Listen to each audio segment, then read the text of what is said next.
The movie begins with John, who is going to his job in the state of Alaska in America. John tells us that he works in an oil company, and his job is to be a hunter who protects the workers from the wolves around the work site.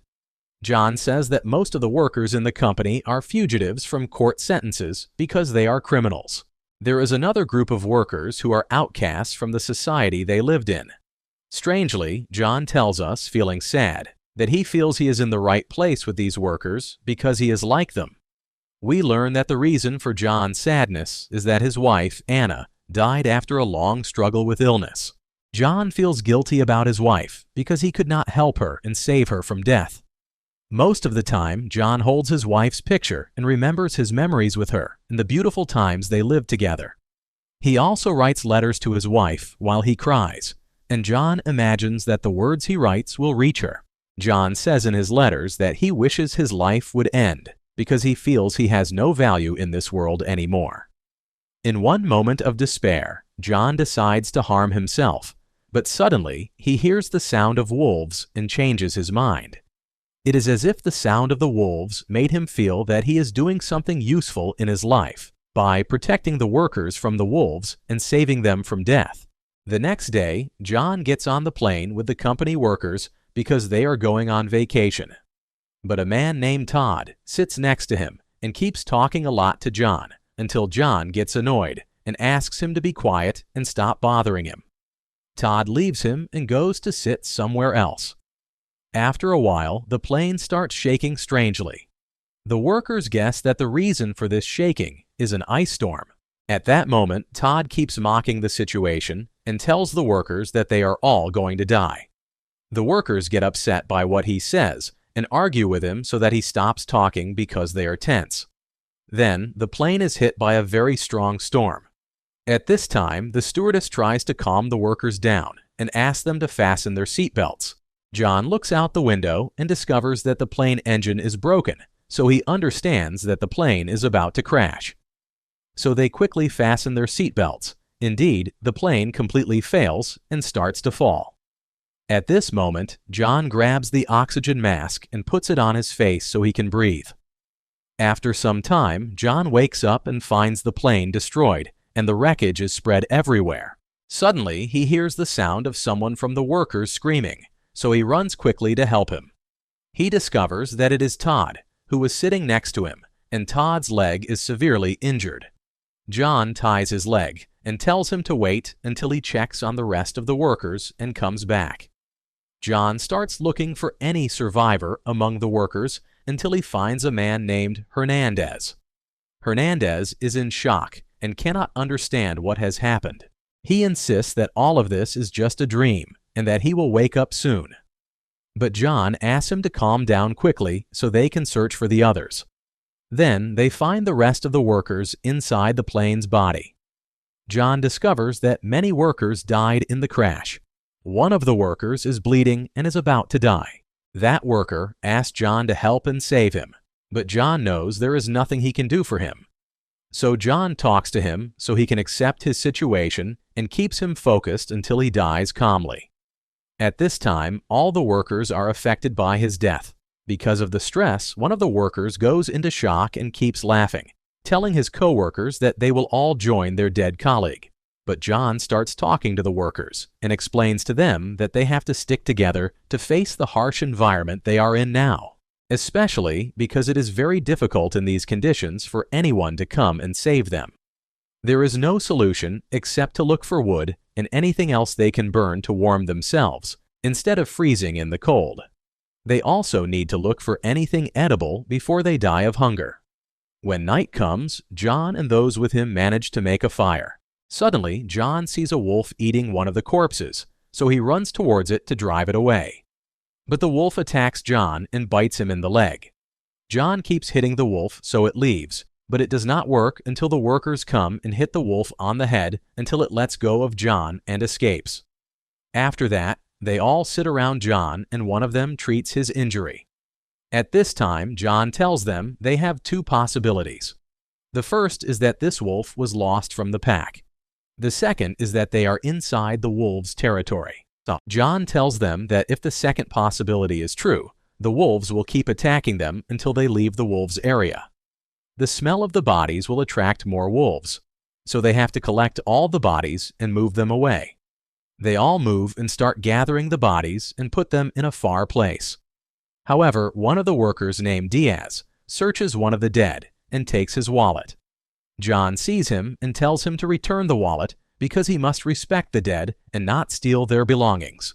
But Diaz refuses to listen to John, so John tells him he has 5 seconds to return the wallet, or he will hit him and make him bleed from everywhere.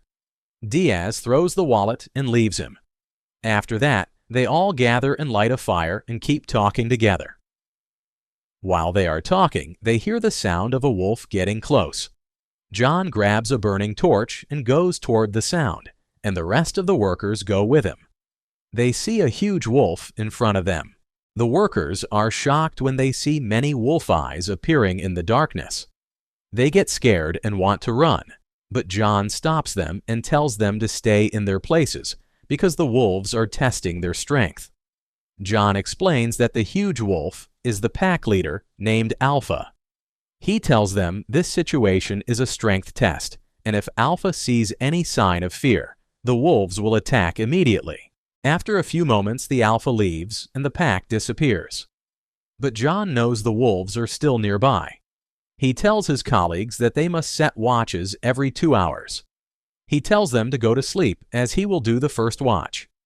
After 2 hours, he switches with his colleague Burke, and John confirms that Burke should stay awake and not sleep. John leaves to sleep. Burke starts the watch with Hernandez. Hernandez moves away and goes to relieve himself. At that moment, 2 wolves attack him and kill him. The next day, John wakes up and is shocked when he sees Hernandez's body. The workers are very frustrated because their colleague died. John explains that the wolves killed Hernandez but did not eat him.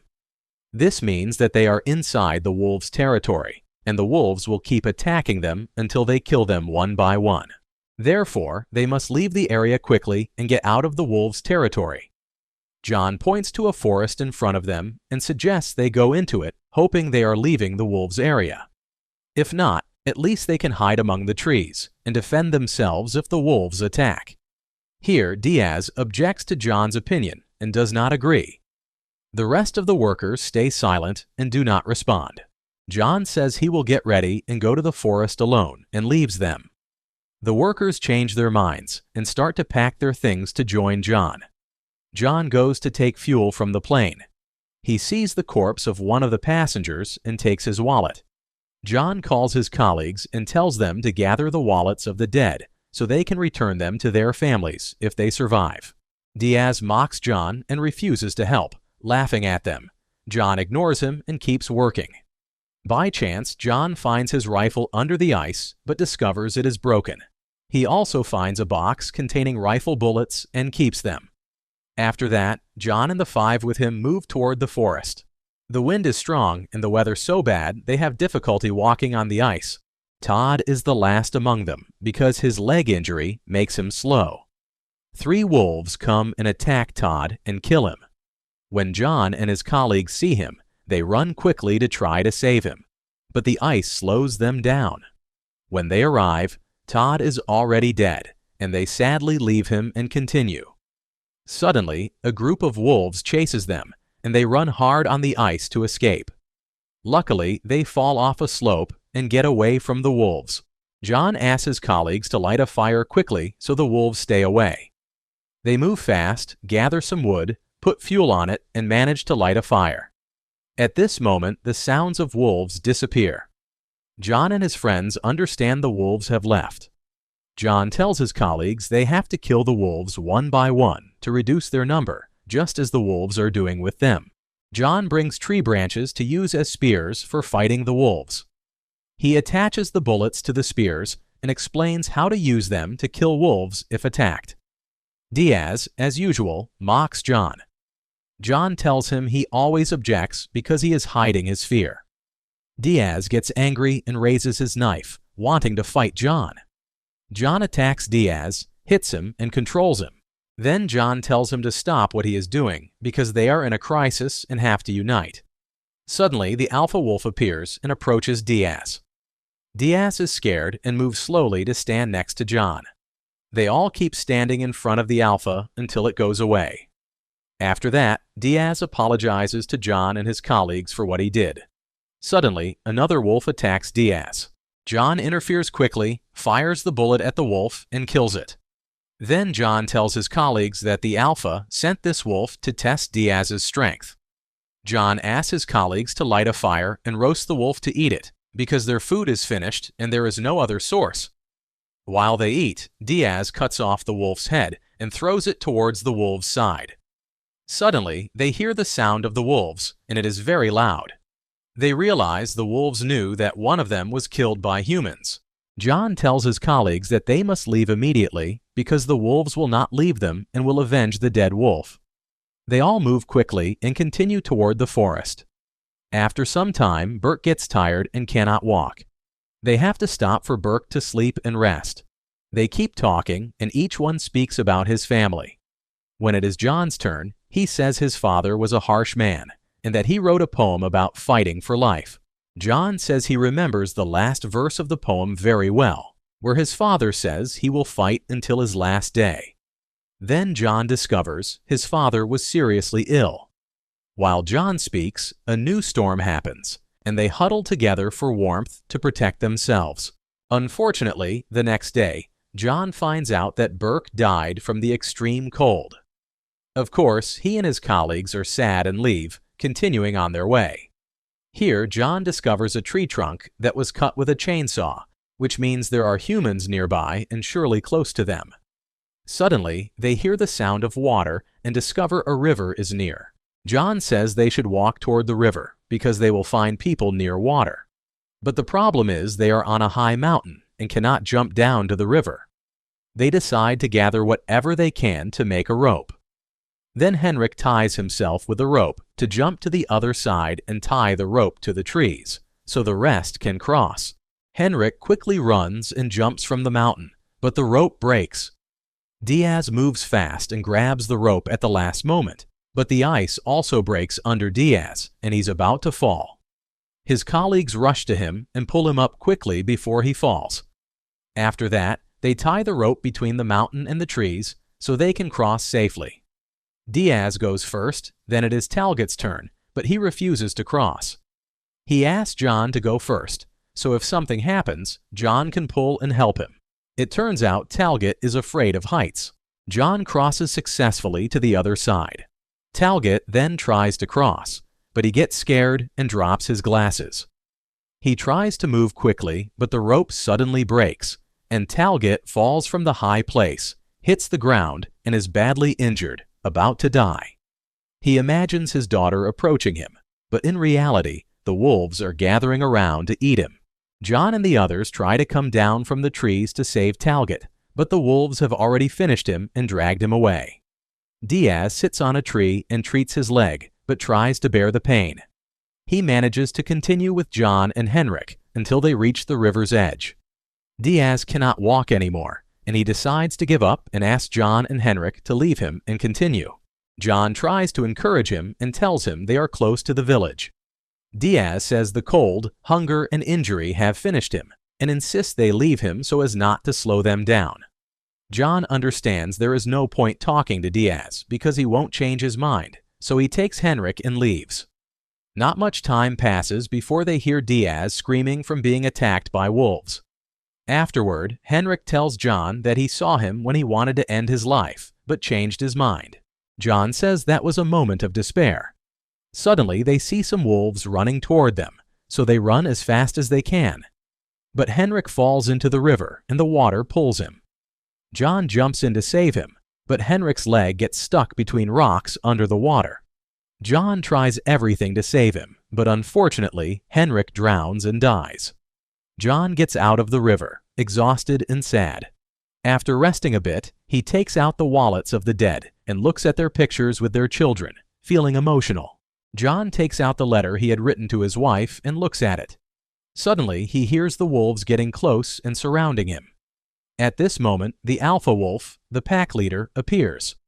All the other wolves retreat, and it is clear the alpha wants to kill John by himself. John puts the letter in his wallet, looks at his wife's picture, and imagines her asking him to be brave and not be afraid.